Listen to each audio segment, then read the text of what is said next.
Hi friends, welcome back to iDream media. ఈరోజు మనతో ఉన్నారు సర్టిఫైడ్ ఫైనాన్షియల్ ప్లానర్ అయిన మాధవిరెడ్డి గారు. మ్యామ్తో మాట్లాడదాం. Hi ma'am. హలో అండి. మ్యూచువల్ ఫండ్స్ అనగానే ఆల్రెడీ ఇన్వెస్ట్ చేస్తున్న వాళ్ళకున్న ఒక అన్సాల్వ్డ్ డౌట్ అని చెప్పొచ్చు. ఎస్ఐపిలో పెట్టమంటారా, నా దగ్గర పెద్ద మొత్తంలో అమౌంట్ ఉంది, ఒకేసారి పెట్టేయమంటారా? లంసమ్ వర్సెస్ ఎస్ఐపి, ఈ కన్ఫ్యూజన్కి ఒక ఆన్సర్ కావాలి మేడం. డెఫినెట్లీ అండి. అందరు మా క్లయింట్స్ కూడా ఇవే క్వశ్చన్స్ అడుగుతారు. మేడం 10,000 20,000 పర్ మంత్ పెట్టుకుంటూ వెళ్దామా, లేదు ఒకేసారి ₹1,00,000 2,00,000 పెట్టేస్తే మంచిదా? మేడం మార్కెట్ పడినప్పుడు మనం ఒకేసారి 1,00,000 2,00,000 పెట్టేస్తే మనకు చాలా ప్రాఫిట్ వస్తుంది కదా, లోడ్ చేసేద్దాం మనీ ఒకేసారి. తర్వాత ఇలాంటివి చాలా ఉంటాయండి. మార్కెట్స్ ఎలా ఉంటాయి, ఎలా నెక్స్ట్ ఉండబోతున్నాయి అనేది ప్రిడిక్ట్ చేయలేం. కాబట్టి it's always better go with ఎస్ఐపిలోని మనము పెట్టుకుంటూ వెళ్తే మంచిదండి. సో లేదు మా దగ్గర ఒక లంసమ్ అమౌంట్ ఉందంటే there is one more strategy అంటాం, దాన్ని ఎస్టిపి అంటాం, అంటే సిస్టమాటిక్ ట్రాన్స్ఫర్ ప్లాన్. ఓకే, ఇది సిస్టమాటిక్ ట్రాన్స్ఫర్ ప్లాన్ అంటే ఇప్పుడు మీ దగ్గర ఒక 5,00,000 ఉంది, దాన్ని ఐడిల్గా ఉంచడం ఇష్టం లేదు, దాన్ని ఇన్వెస్ట్ చేసేద్దామని అనుకుంటున్నారు. కానీ మీరు నా దగ్గరకు వచ్చారు, మేడం 5 lakhs ఉన్నాయి, ఇన్వెస్ట్ చేయించండి అని.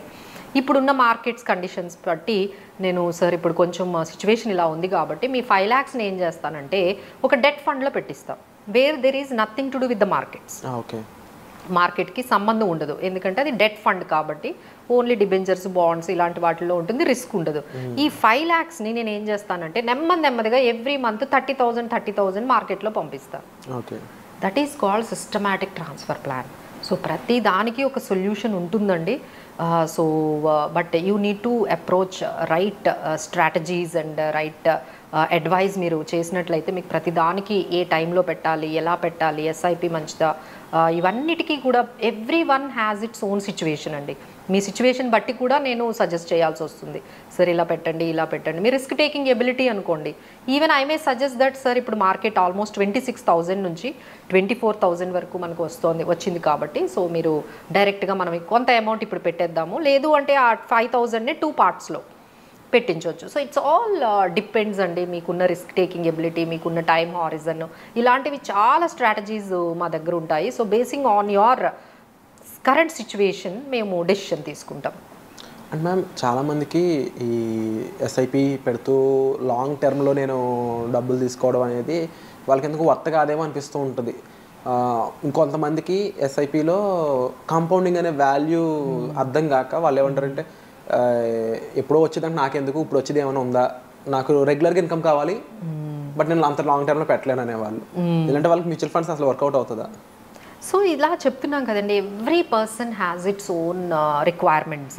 ఇప్పుడు ఆయనకి రెగ్యులర్ ఇన్కమ్ కావాలి అంటే ఒక 20,000 30,000 ఆయన దగ్గర ఒక లంసమ్ ఉందనుకోండి, డెఫినెట్లీ గుడ్ అండి. బట్ దానికి ఒక ఆప్షన్ ఉంది, దాన్ని SWP అంటాం, సిస్టమాటిక్ విత్డ్రాల్ ప్లాన్ అంటాం అండి.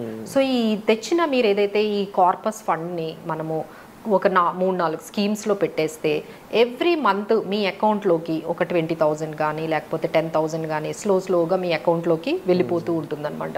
సో ఇలా మనకి రెగ్యులర్ ఇన్కమ్ కావాలి. ఎస్పెషల్లీ రిటైర్డ్ పీపుల్ ఉంటారండి, ఈ రోజుల్లో ఎవరికి పెన్షన్స్ లేవు, వాళ్ళకు ఒక కార్పస్ ఇస్తున్నారు, వాళ్ళు రిటైర్ అయినప్పుడు ఒక 50 lakhs లేకపోతే 70 lakhs ఈవెన్ 1 crore కూడా మీకు వచ్చేస్తుంది, కానీ పెన్షన్ ఇవ్వరు. పెన్షన్ ఇవ్వకపోయేసరికి అరే ఎంత ఎక్కడ పెట్టాలి, ఎలా మేనేజ్ చేయాలి, ఎవ్రీ మంత్ నాకు సెక్యూర్డ్గా ఉండాలి, సేఫ్టీ ఉండాలి, రిటర్న్స్ బాగుండాలి, నాకు ట్యాక్సెస్ కూడా మేనేజ్ చేసి పెట్టాలి, నాకు రిటర్న్స్ కూడా బాగుండాలి, లిస్ట్ అయితే చాలా ఉంటుందండి. దీన్ని ఎలా మేనేజ్ చేయాలో వాళ్ళకి తెలియదండి. వాళ్ళకి మేము ఇచ్చే సొల్యూషన్ SWP అనేది ఒక సొల్యూషన్ ఇస్తామండి. అలా దానివల్ల ఏమవుతుందంటే మీ అమౌంట్ సేఫ్గా ఉంటుంది, మీ అమౌంట్ అనేది తగ్గదు. అంటే we have to check that మీరు పెట్టిన 1 crore తగ్గకుండా దాని మీద వచ్చిన ఇన్కమ్తోనే మీరు సర్వైవ్ అయినట్లుగా చూసుకుంటే ఆ 1 crore అలానే ఉంటుంది, మళ్ళీ పెరుగుతూనే అవకాశం కూడా ఉంటుందండి ఫ్యూచర్లో. అంటే ఇప్పుడు మీరు FDలో పెట్టారనుకోండి 1 crore పెరుగుతుందా? పెరగదు. కానీ మ్యూచువల్ ఫండ్స్లో even though you are taking the income 1 crore will increase. 1 crore 1.2 lakhs అవుతుంది, 1 crore 20 lakhs అవుతుంది, 1 crore 30 lakhs అవుతుంది. అలాంటి స్ట్రాటజీస్ కూడా మనకి ఉంటాయండి. బట్ ఎఫెక్టివ్ ఎగ్జిక్యూషన్ అయితే చాలా అవసరం అండి. మీరేమి అంటే తెలియకుండా ఓన్ ఎక్స్పెరిమెంట్స్ అయితే చేయకూడదు, ఎందుకంటే ఇంత అమౌంట్తో ఇలా ఎగ్జిక్యూట్ చేయాలి, ఇలా SWP ఆప్షన్స్ కానీ STP ఆప్షన్స్ కానీ ఇలాంటివన్నీ ఎగ్జిక్యూట్ చేయాలి అంటే త్రూ థరో ఎక్స్పర్ట్స్తోని ఎక్స్పీరియన్స్డ్ వాళ్ళతో చేయిస్తే పర్ఫెక్ట్గా మీకు కావాల్సిన సొల్యూషన్స్ వస్తాయండి.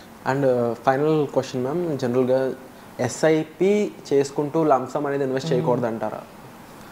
అంటే ఎస్ఐపి వెళ్తూనే ఉంటుంది, అదే ఫండ్లో నేను మళ్ళీ లంసమ్ పెడదాం అనుకుంటున్నాను, ఎంతవరకు కరెక్ట్ అంటారు? పెట్టుకోవచ్చండి, ఇట్ ఆల్ డిపెండ్స్. ఇప్పుడు మీకు ఆ ఫండ్ బాగా వర్కౌట్ అవుతుంది అనుకోండి, సో మీరు ఎవ్రీ మంత్ 5,000 పెడుతున్నారు, ఒక 50,000 కూడా మీరు అందులో యాడ్ చేసుకోవచ్చు. Definitely there is an option ఉంటుందండి. You can add lump sum also to the same fund along with your SIP. But వీటన్నిటికన్నా ఇంపార్టెంట్ డౌట్ అందరికీ ఏమొస్తుందంటే, ఎప్పుడు అందులో నుండి బయటకు వచ్చేయాలి.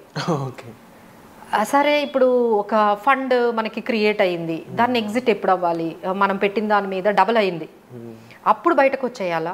లేదు మనకి నిజంగా ఒక ఫైనాన్షియల్ నీడ్ వచ్చింది, you got some emergency need of funds, అప్పుడు బయటకు వచ్చేయాలా? అప్పుడు మనం అంటే ఈ మ్యూచువల్ ఫండ్ యూనిట్స్ని ఎప్పుడు సెల్ చేయాలి?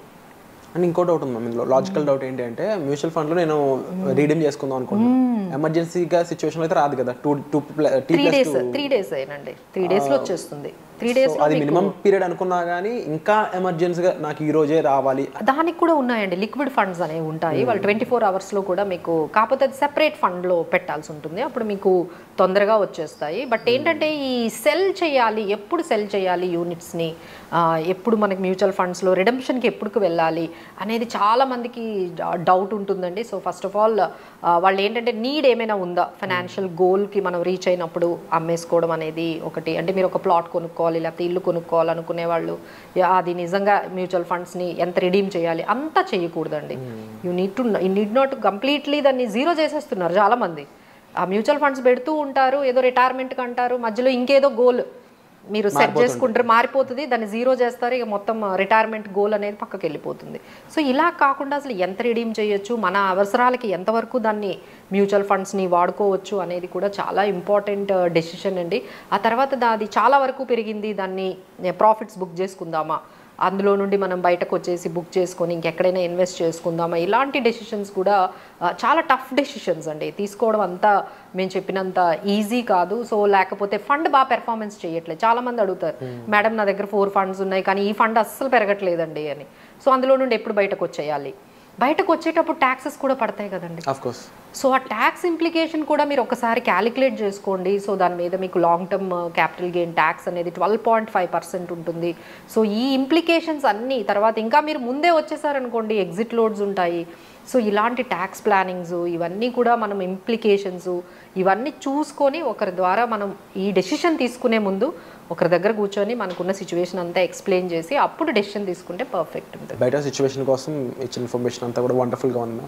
తప్పకుండా ఇలా మీ సిచ్యువేషన్స్లో ఉన్న వాళ్ళు, ఇలా కన్ఫ్యూషన్గా ఉన్న వాళ్ళందరూ కూడా మీకు ఒక క్లారిటీ కావాలి, ఒక ఫైనాన్షియల్ ఎక్స్పర్ట్ ఉంటే మీకు లైఫ్ బెటర్గా మారే ఛాన్సెస్ ఉన్నాయని చెప్పేసి ఎంతోమంది జర్నల్స్ రాయడం జరుగుతుంది, రియల్ లైఫ్లో చూడడం కూడా జరుగుతుంది. సో మీరు ఆ స్టెప్ తీసుకోవడానికి రెడీగా ఉన్నట్లయితే వెంటనే డిస్ప్లే అవుతున్న నెంబర్స్ కాల్ చేసి ఇమీడియట్గా మాధురెడ్డి గారిని పర్సనల్గా మీరు కన్సల్ట్ చేయొచ్చు. మీ యొక్క ఫైనాన్షియల్ సిచ్యువేషన్స్ని ఎక్స్ప్లెయిన్ చేసి దాని నుంచి మీరు ఎటువంటి రైట్ సొల్యూషన్ తీసుకోవాలనుకున్నారో తీసుకోవచ్చు. So thank you so much for information.